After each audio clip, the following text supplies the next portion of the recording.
दोस्तों टाटा ये एक ब्रांड नहीं है, ये लोगों का इमोशन है। टाटा जिसकी गाड़ियों में हम ट्रैवल करते हैं, जिसके कपड़े पहन के हम खुद को ब्रांडेड फील कराते हैं, जिसके नमक के बगैर हम खाना नहीं खाते और जिसकी चाय से हमारे दिन की शुरुआत होती है। टाटा कंपनी को सबसे बड़ी पोजीशन में पहुंचाने में सबसे बड़ा हाथ किसी का है तो वो रतन टाटा जी का है। एक ऐसे इंसान जिन्होंने खुद के पहले अपने देश और भारत के लोगों के बारे में सोचा, जिनके लिए पैसों से ज़्यादा इम्पोर्टेंट वैल्यू और कमिटमेंट रहे हैं, जिनकी पूरी जिंदगी ड्रीम्स, चैलेंज और सक्सेस से भरी है। वो एक सक्सेसफुल बिजनेसमैन ही नहीं बल्कि एक अद्भुत लीडर और लाखों लोगों की उम्मीद की किरण भी है। जब 26/11 के इंसिडेंट में मुंबई के ताज होटल में आतंकवादियों ने कई सारे निर्दोष लोगों को मार दिया, उस समय रतन टाटा जी ताज होटल ग्रुप की कंपनी के चेयरमैन हुआ करते थे। इस दर्दनाक घटना की खबर लगते ही रतन टाटा फौरन होटल पहुंच जाते, जान का खतरा होने के बावजूद पूरे रेस्क्यू ऑपरेशन को लीड करते। इनफैक्ट इस हमले में घायल हुए सभी एम्प्लॉय को रतन टाटा जी पूरी तरह ठीक होने तक सैलरी भी दी थी।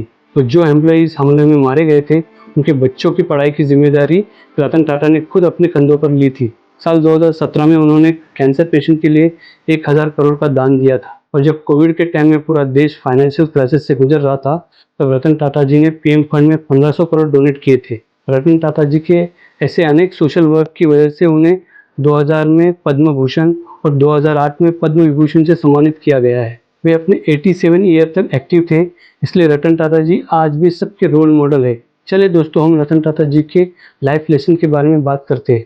साल 1991 में रतन टाटा जी को टाटा सन्स का चेयरमैन बनाया गया और इसमें कुछ सालों के बाद 1998 में टाटा मोटर्स के थ्रू देश की पहली ट्रांसपोर्ट कार टाटा इंडिका को लॉन्च किया गया। ये कार रतन टाटा जी का ड्रीम प्रोजेक्ट था, पर इस कार ने मार्केट में ज़्यादा कुछ परफॉर्म नहीं किया और ये कार फेल हो गई थी। इस वजह से टाटा मोटर्स का काफ़ी नुकसान हुआ था। तब कंपनी को लॉस में जाता हुआ देख कंपनी के फाइनेंशियल एडवाइजर और कुछ शेयर होल्डर रतन टाटा जी को अपनी कंपनी बेचने का एडवाइस देते। उस समय रतन टाटा जी को ये फैसला मानना पड़ा। वे अपने डील को लेकर उस टाइम की बड़ी कंपनी कार फोर्ड के पास जाते।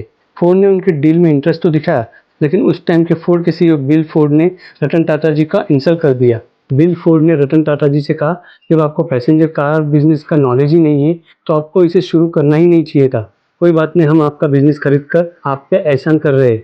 तब रतन टाटा जी को बिल फोर्ड की ये बात बिल्कुल भी पसंद नहीं आई और उन्होंने बिल फोर्ड को बिना कोई सवाल किए डील कैंसिल करके इंडिया वापस आ गए और टाटा इंडिका की कमियों को दूर करने लग गए। कुछ समय के बाद उन्होंने मार्केट में इंडिका का नया वर्जन लॉन्च किया, जिसका नाम था इंडिका V2 और ये बहुत ही हिट साबित हुई। और अपने पहले सक्सेस के बाद रतन टाटा जी लगातार टाटा मोटर्स का ग्रोथ करते रहे और कुछ सालों में इसे उन्होंने दुनिया के टॉप कंपनी के बीच में लाके खड़ा कर दिया। और वही दूसरी तरफ 2008 के आते आते फोर्ड कंपनी की हालत खराब हो गई और कंपनी बैंकरप्ट के कगार में थी। ऐसे में फोर्ड ने अपने दो ब्रांड जैगुआर और लैंड रोवर को बेचने का डिसीजन लिया। तब रतन टाटा जी को इस बात की खबर लग गई।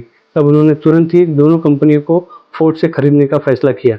रतन टाटा जी का ये फैसला काफ़ी सरप्राइजिंग रहा, क्योंकि उस टाइम पूरी दुनिया मंदी के चपेट में थी और ऑटोमोबाइल इंडस्ट्री पूरी तरह से डाउन था। लेकिन रतन टाटा ने यह डिसीजन एक लॉन्ग टर्म प्लान सोचकर की थी। एक्चुअली उस वक्त Ratan Tata luxury car business में एंट्री करने की सोच रहे थे और 2008 में उन्होंने जैगुआर और लैंड रोवर को $2.3 बिलियन में खरीदते। उस समय बिल फोर्ड रतन टाटा जी से कहते हैं कि आप हमारी कंपनी को खरीद के हम पे एहसान कर रहे हैं।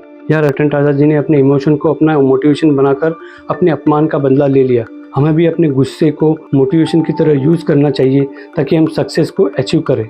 जब साल 2000 में रतन टाटा जी ने टेटले नाम के ब्रिटिश टी कंपनी को खरीदने का डिसीजन लिया था, तभी उन पर भी सारे सवाल उठाए गए थे।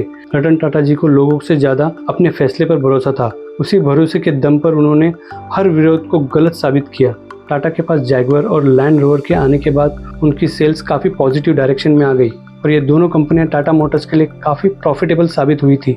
वही टी कंपनी टेटली की बात करें तो वो 1990 में लिप्टन के बाद वर्ल्ड का सेकंड लार्जेस्ट टी ब्रांड था, जबकि टाटा टी वर्ल्ड की लॉन्गेस्ट टी प्रोड्यूसिंग कंपनी थी, लेकिन वो किसी ब्रांड के अंडर नहीं बेचा जाता था।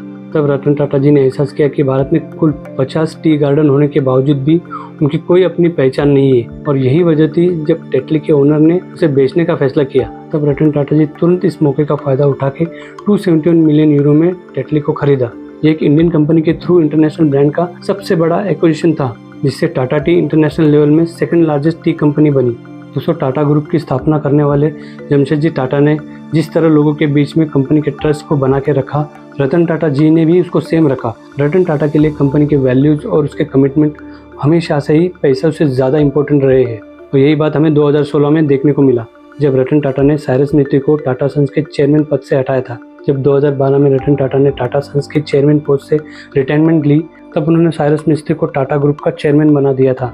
चेयरमैन बनाने के बाद साइरस वैल्यू और कमिटमेंट से ज़्यादा प्रॉफिट पर फोकस करने लगे। शुरुआत में रतन टाटा जी ने साइरस के 1-2 गलतियों को माफ़ भी कर दिया, लेकिन जब गलती साइरस के लाइफ का पार्ट बन गई थी, तब रतन टाटा जी ने उनको कंपनी से डिसमिस कर दिया। क्योंकि साल 2009 में डोकोमो ने टाटा टेली सर्विस से 26.5% के शेयर 13,000 करोड़ रुपए में खरीदी। उस समय टाटा ग्रुप ने डोकोमो से ये वादा किया था, वो जब चाहे तब शेयर को बेच सकते हैं। अगर कोई बायर नहीं मिलता तो टाटा खुद उनके शेयर्स को खरीदेगा और बदले में उनके वैल्यू के मिनिमम 50% वैल्यू लौटा देगा। इस डील के कुछ सालों बाद साइरस मिस्त्री को रतन टाटा जी टाटा सन्स के चेयरमैन बना देते। हालांकि उस समय टेलीकॉम सेक्टर मंदी के दौर में था और टाटा डोकोमो भी लॉस में जा रहा था। समय के साथ बढ़ता हुआ लॉस को देखकर डोकोमो ने यहाँ एग्जिट करने का फैसला लिया। तब उन्होंने एग्रीमेंट के मुताबिक टाटा से उनके शेयर्स को वापस खरीदने की रिक्वेस्ट की, पर इससे टाटा ग्रुप को बहुत बड़ा लॉस हो रहा था, इसलिए साइरस मिस्त्री ऐसा करने से मना कर देते। इससे डोकोमो को बहुत बड़ा झटका लगता है, क्योंकि उन्होंने टाटा पे भरोसा करके डील साइन की थी। ऐसे में डोकोमो ने टाटा ग्रुप से नाराज होकर इंटरनेशनल कोर्ट में धोखाधड़ी का केस फाइल कर दिया। जब रतन टाटा जी के पास ये बात पहुंची, उन्हें बहुत बुरा लगा, क्योंकि उन्होंने टाटा ग्रुप को जिस ट्रस्ट पे खड़ा कर दिया था, साइरस मिस्त्री के इस फैसले से दाग लग गया था। तब रतन टाटा जी साइरस मिस्त्री को 2016 में टाटा ग्रुप के चेयरमैनशिप से हटाया और 2017 में टाटा ग्रुप ने डोकोमो को $1.27 बिलियन का पेमेंट भी किया, क्योंकि उनका हमेशा से ही मानना है कि एक बिजनेस हमेशा ट्रस्ट पे चलता है। दोस्तों, आज टाटा ग्रुप के पास कार बनाने वाले लैंड रोवर और जैगुआर है, एयर इंडिया के मालिक है, टॉप टेक कंपनी में TCS है। अगर इनके नेटवर्थ की बात करें तो रतन टाटा जी का टाटा ग्रुप हमेशा से ही मुकेश अंबानी के रिलायंस ग्रुप से आगे ही रहा है, लेकिन रतन टाटा जी का आज तक देश के अमीर बिजनेसमैन के लिस्ट में नाम नहीं आया है। इसका जवाब रतन टाटा जी एक इंटरव्यू में देते हैं कि मुकेश अंबानी एक बिजनेसमैन है और मैं एक इंडस्ट्रियलिस्ट हूँ। एक बिजनेसमैन होने के नाते अंबानी चाहते हैं कि इंडियन इकोनॉमी के वे सुपर पावर बने, और मैं एक इंडस्ट्रियलिस्ट होने के नाते मैं चाहता हूँ कि भारत में कोई गरीब न रहे और मेरे भारत में कोई भूखा न सोए। रतन टाटा का ये जवाब उनकी मानसिकता और दरियादिली को दिखाता है। आज टाटा ग्रुप का major share holder Tata Sons है, यानी कि टाटा कंपनी का पूरा प्रॉफिट टाटा सन्स के पास जाता है, और इस टाटा सन्स का भी 66% का हिस्सा टाटा फैमिली होल्ड करती है। लेकिन टाटा सन्स के पास जितना भी पैसा है उसमें से 84% चैरिटी में जाता है। इनफैक्ट रतन टाटा जी की नेट वर्थ 3800 करोड़ है, जो अदानी और अंबानी के कंपैरिजन में कुछ भी नहीं है। इसलिए टाटा ग्रुप एक कंपनी नहीं है, बल्कि वो लोगों का इमोशन, ट्रस्ट, वैल्यू और कमिटमेंट की पहचान है।